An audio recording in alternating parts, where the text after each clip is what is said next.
Absolutely. So understand that when we think about prevention of disease, there are three key factors that are all interrelated that we really need to focus on.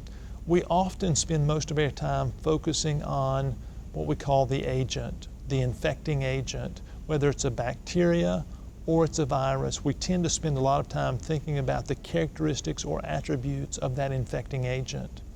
We need to understand that's only one of the three criteria that impacts this balance between health and disease. And some would say, in all honesty, while it may be the most interesting thing, and it may be the thing that we vaccinate against, it may be the thing that we use to choose our antibiotics based upon, the other two factors in that process are important, if not more important, than this aspect of the agent. The other two factors are, one, the host, the calf itself, the genetics of that animal.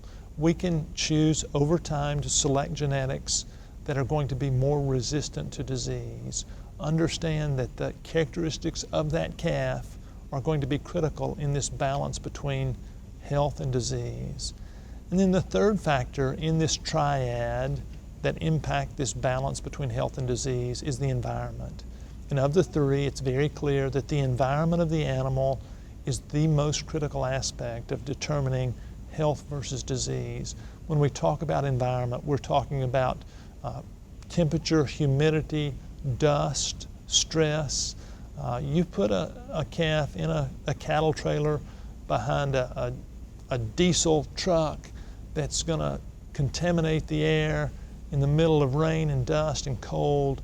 You can have a really sick calf, even with a bacteria or a virus that's not a very tough or mean or virulent pathogen. But understand that calf was so stressed, it's not so much the organism that caused it to be sick, but it's the environment that that calf had to survive in.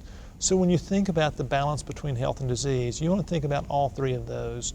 One, the agent, the virus and the bacteria.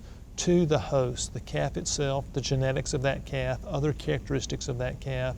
But then don't forget the environment. You can often prevent disease just by trying to create a better environment for that calf to be in.